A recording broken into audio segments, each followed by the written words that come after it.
You got to hand it to Joe Biden. The man has absolutely no quit in him at all. I mean, none. Because really, there's no quit in the progressives. Their plan is to keep telling you that the problem in society is the gun. You, the lawful gun owner, you having a gun is the problem, not just part of the problem, the entirety of the problem. The reason we have violence is, of course, that guns exist. And the problem is you can't go after gun manufacturers. And the problem is you have a weapon that can, I don't know, hold more than 5 rounds or whatever it is Joe Biden considers to be high capacity in this world. And now it's executive orders to do what? To move about an ideology and not do anything about the problem. Guys, welcome to the show. Presented by Americans for Prosperity, americansforprosperity.org. Economic liberty, free speech. This is the everything. Joe Biden, he is pushing once again in his most boring way to do this. Try and figure out more ways to prevent you from having your Second Amendment rights, your right to protect and defend yourself, your right to own a firearm. This, an executive order to increase background checks. Our issue is not background checks, but don't tell that to somebody who is so radically ideologically stuck, structured, specific, that they can't think in any other way. Do we see a lot of violence in the United States? Well, I guess you'd have to go back in history and ask, do you see more now than you did before? Do we report it now than we did before? But let's all agree, we have cities that are unsafe. We see a problem in the United States. Let's start with that baseline. And let's start with the idea that our issue is not firearms, because there are millions upon millions of law-abiding citizens who aren't causing problems at all. They've done nothing wrong. They're not doing anything wrong. They follow the laws. They follow being prepared and trained with their weapon. What we see with the violence out there is, in my view, one of two things. Something is missing from society that needs to be reintroduced, or something is in society that needs to be extricated. When we see people talk about gun violence, that's when you know people are unserious about the problems in front of us. They are completely and totally unserious people because they utilize that terminology, gun violence. When Darrell Brooks murders 6 people in Wisconsin by running them over at a parade, a Christmas parade in Wisconsin, no one ever talks about car violence. And they don't talk about car violence in that way. Never mind, they don't even want to talk about that story because it doesn't fit narrative. They don't talk about car violence because, of course, it's a radically inept concept. The issue here is not the firearm. The issue here is what somebody has done with the firearm to somebody else, and for what reason. The underpinnings are everything. And that's societal. That could very well be cultural. But you see amongst the political left, and I would argue you see this amongst the political right, in the fact they don't discuss it this way, an absolute fear, a fear to discuss these issues honestly and openly and decently. Instead of addressing the hard stuff, which is the cultural stuff, the hard stuff, which is the societal stuff, this idea of something's in society that needs to be extricated, or something is missing from society that needs to be reintroduced. Their answer is go after the gun. There is no society on the planet that's safer by being disarmed. If you take a look at the UK and tell me about their gun laws, take a look at stabbings, take a look at their desire to collect knives. You've seen people beheaded in the streets.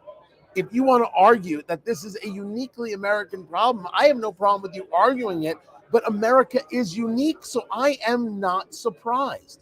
But the conversation is clearly one of culture. And when you see this again from Joe Biden, again, how many times is he going to fail at a subject? The Supreme Court is on the side of gun owners. Society is on the side of gun owners. But the push, this is radical in this progressive ideology, and it has no signs of slowing. Joe Biden going forward with this executive order, he's going to toughen gun rules. Notice they can't get things done via the courts. They can't get things done via Congress. So why not just try? Just like, hey, we'll have an eviction moratorium, right? And we'll tell people you can't evict people. You no longer, as a landlord, as the owner of property, have any rights. You simply can't get evict people who haven't been paying. The Supreme Court knows it's wrong. So what does Joe Biden do? He does it anyway. He does it anyway in the hopes he can get away with it for a little bit longer time. We see this again And again, we've seen it on immigration, specifically illegal immigration, of course, where Biden wants to implement rules and create laws, and he keeps getting shot down. This idea that I know I can't get it done, I know my view is wholly unpopular. Well, let's try and find another way. Let's try and find an end around. Do all of these other things. This movement of an executive order will do nothing. And what does he do? Complains that you can't sue gun manufacturers. Second thing it does, the executive order ramps up our efforts to hold the gun industry accountable. It's the only outfit you can't sue these days. It does that by calling out for... He's angry that you can't sue somebody who manufactures a gun for what somebody else does with the firearm. If you get into a car accident, you don't sue Ford. This has been a conversation that's been utilized in multiple places, and the conversation still holds. And it holds because it's a rational conversation. If we're going to say you can sue the gun manufacturer for what somebody else does with a firearm, clearly improperly, and we have laws against murder and against robbery or anything else you might do with a firearm, it would hold in all the other places where somebody can be injured by a tool. And since we don't, the people understand that their objective here is not about saving lives. Their objective here is not about the good, right, honorable thing. It is about radical ideology that they cannot get rid of and more. To pass universal background checks, eliminate gun manufacturers' immunity from liability. And I'm determined, once again, to ban assault weapons and high-capacity magazines. First, I want to be perfectly clear. Joe Biden couldn't define what an assault weapon is. When you see somebody engaged in a shooting where they're using a handgun, is that an assault weapon? An assault weapon could be anything you want it to be.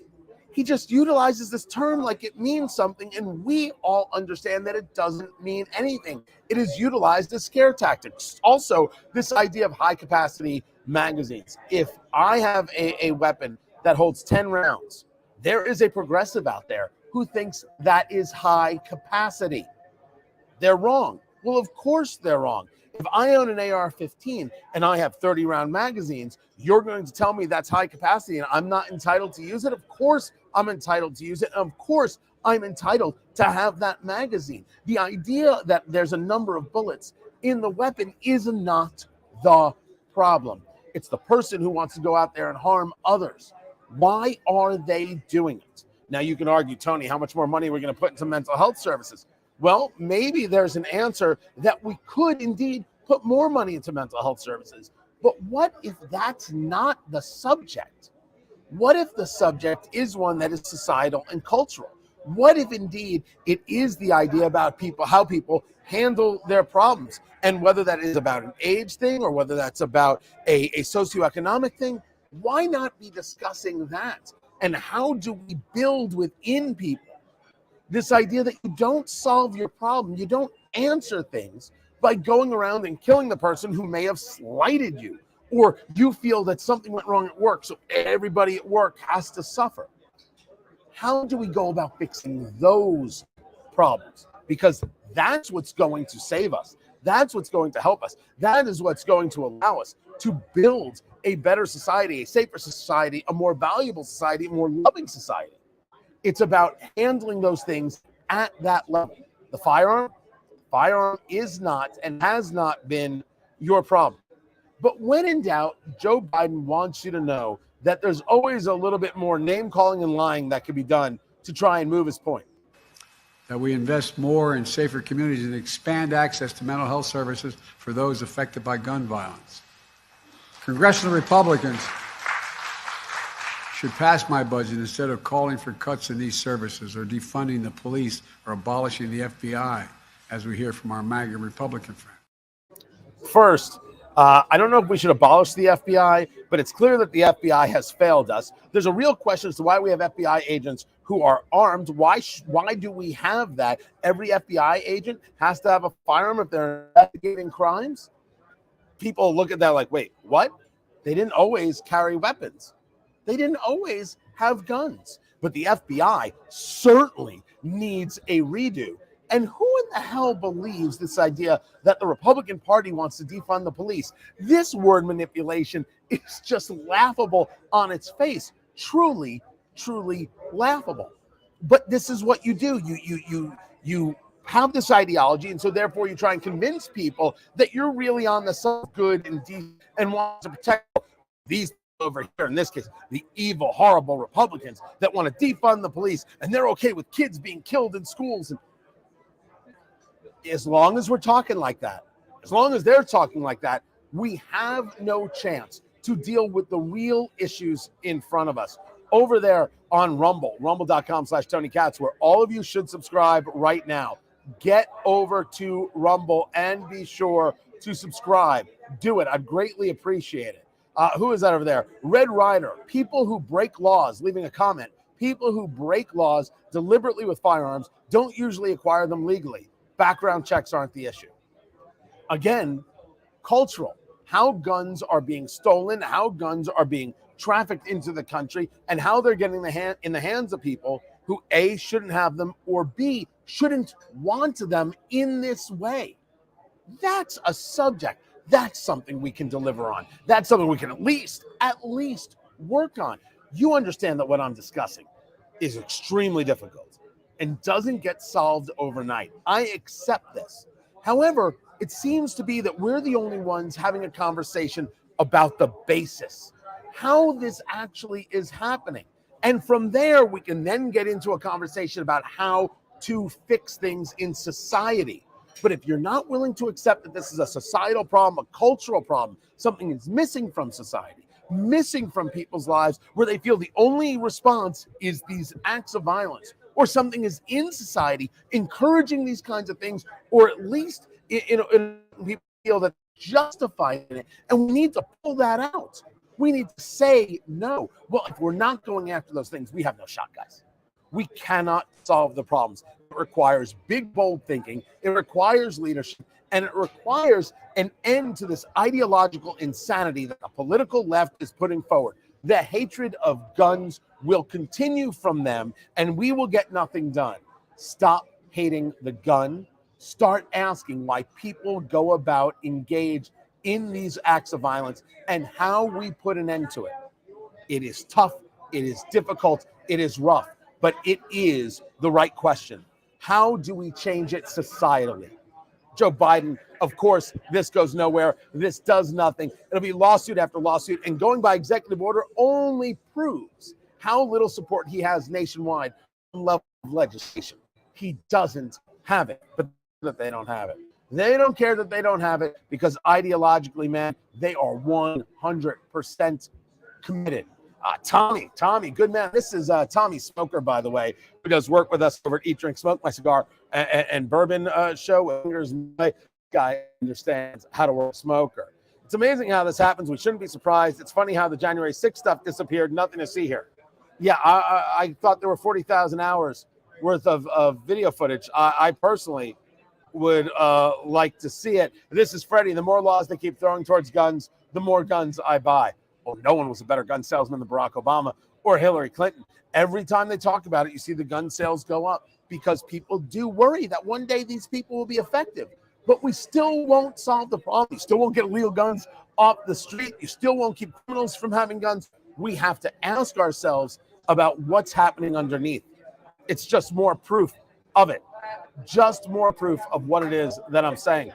Guys, I appreciate you being here. And of course, I appreciate my sponsor, Americans for Prosperity, AmericansForProsperity.org, economic liberty, free speech, for sponsoring the show and what we do here. We've been getting better and better on the views, and I appreciate you guys for doing that. Share the video, subscribe, rumble.com/Tony Katz, rumble.com/Tony Katz. Subscribe, and then join me on Locals, TonyKatz.locals.com. There you go. Doesn't that look fantastic? TonyKatz.locals.com. I'd greatly appreciate it. And 6 to 9 a.m. and noon to 3, WIBC.com. I do a lot of radio. I do a crazy amount of radio. And we'll have these conversations there. I hope you'll be a part of it. And we'll catch you next time. Take care.